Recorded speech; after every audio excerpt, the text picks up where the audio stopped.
waaw. yow lay woo de man maa ngi woo forme yow la woo.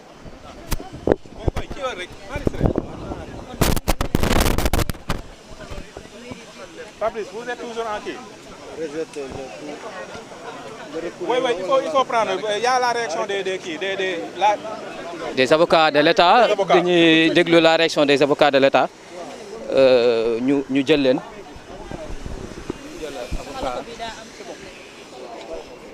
En même temps damay def ay chapeau pour rédaction. Wala le contraire rek. OK. Salam alaikum. Vous êtes courageux hein, avec le soleil là, c'est pas facile hein. Hein?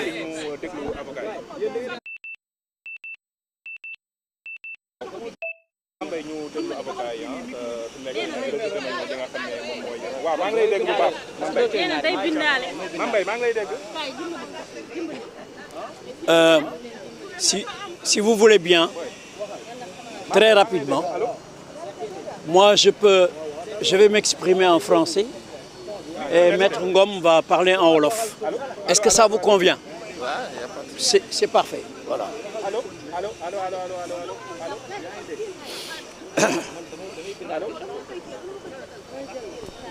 Oui.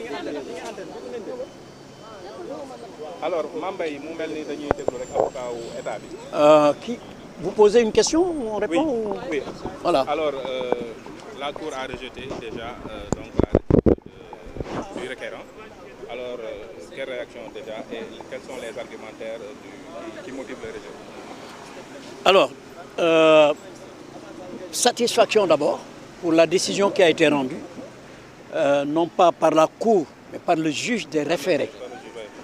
Hein, le juge des référés de la Cour suprême, qui a rendu une décision de rejet en motivant que d'abord, il n'y a aucune urgence qui existe en l'espèce, malgré ce que les demandeurs avaient affirmé, qu'il n'y avait également aucun risque que la loi ait été violée par cette décision-là.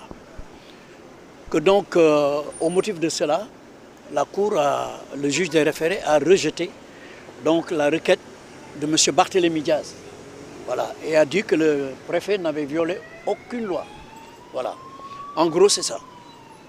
Alors, il y a un recours en annulation qui sera vidé également le 18. Est-ce que ça va dépendre sur ça? Ce n'est pas un recours en annulation, c'est un recours pour excès de pouvoir contre la décision, la lettre 3925 du préfet, qui déjà avait fait l'objet d'un recours devant la Cour d'appel. Il faut se rappeler de ça. Et que la Cour d'appel avait rejeté la demande d'annulation qui avait été faite devant elle et qui était prévue par la loi. Donc au total, jusqu'à présent, tous les recours qui avaient été faits par M. Barthélémy Diaz ont été rejetés à ce jour. Donc là, c'est clair. Voilà. Okay, c'est bon. En wolof. Ousseynou. Voilà. Voilà, donc ñi ngi gërëm ñi fi teew ñëpp di wax ne yoon may nañu tey dëgg si procédure bi nga xam ne dafa opposé woon état du Sénégal à Barthélémy Diaz. May leeral tey liñ doon àtte lan la ndax dafa bëri woon coow dafa bëri woon confusion. ñoom dañu demandé woon juge des référés bu Cour suprême pour mu daggal processus su remplacement wu Barthélémy Diaz bi amoon tey. Mais boo xoolee ñoom li ñu dugal sursis à exécution lañ def requête aux fins de sursis à exécution ñun biñ ñëwee dañ leeral cour bi ne ko ñoom seen demande bi sax daanaka baaxul ndax la ñuy laaj amatul ndax boo xoolee loi de 2008 sur la Cour suprême moo prévoiroon li ñuy wax requête aux fins de sursis à exécution amatul depuis 2017 recours référé suspension moo am donc ñoom la ñuy laaj sax dafa leerul si ñoom donc soulevé nañ irrecevabilité bi juge bi tendre leen la perche jubanti indi nangu pour ñu li ñu naan recevabilité recours waaye teewul booy xool fond bi pour xool ndax la ñuy laaj mën na am ou pas dafa am ay conditions également yi article 84 posé article 84 de la loi sur la Cour suprême ñaari conditions la posé benn bi il faut que mu am urgence mooy loo xam ne mënul xaar il faut que tamit mu am li ñuy wax doute maanaam lënt wala lu leerul si légalité décision bi nga xam ne mooy fondement recours principal bi ndax damay leeral ne pour nga mën a def référé suspension bi il faut nga def recours pour excès de pouvoir moom la sama naataango bi wax léegi.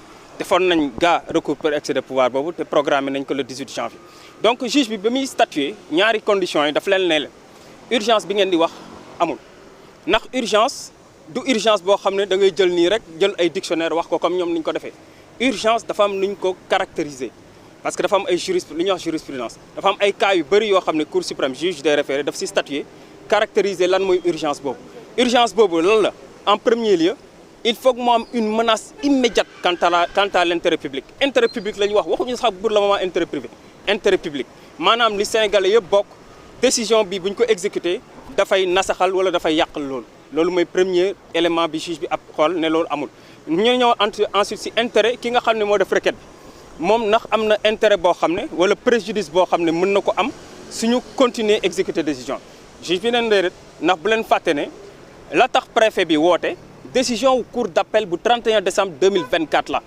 boobu la ñuy exécuter nii donc juge bi ne ko malheureusement gisuñu urgence boobu et même bu ñu indaatee beneen élément bi mooy mu am doute par rapport ak légalité décision préfet bi doute boobu également kenn spécifié wu ko kenn caractérisé wu ko loolu moo tax cour bi jàpp tey ne dafay rejeter li Barthélémy Dias doon laaj donc processus bi day continuer ñu ngi xaar nag beneen procédure bi nga xam ne mooy fond bi mooy recours pour excès de pouvoir bi nga xam ne daf si attaqué décision préfet bi boobu ñu ngi koy àttee le 18 septembre incha allah jërë ngeen jëf.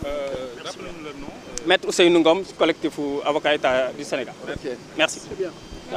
ok bi ngi noonu chers internautes Sénégal 7 di seen li nga xamante ne li fiy génn ci information doon sàkku ngir ñu li nga xamante ne moo di l'acte posé par le préfet sursis de suspension kon donc dañ ko mujjee rejeté seen li nga xamante ne mooy plaidoirie l'avocat général et des avocats des deux parties kon donc mi ngi noonu Barthélémy Dias gannaaw bi nga xamante ne actuellement le nouveau maire de Dakar Abass Fall aussi ñàkk na mairam aussi fii tamit fii ci cour suprême requête bu mu doon laajte tamit requête bi tamit daanaka dañ ko bañal kon dañuy xaarandi le 18 septembre mooy bi nga xamante ne moo nañu àtte au fond tey nag le juge des référés la ñu saisir ngir mu statuer en urgence par rapport ak li nga xamante ne moo di requête bi Barth def maître Ousseynou Ngom yéen a ngi koy dégg mi ngi rappelé li nga xamante ne tey lan moo leen dajale fii de même que maître Massokhna Kane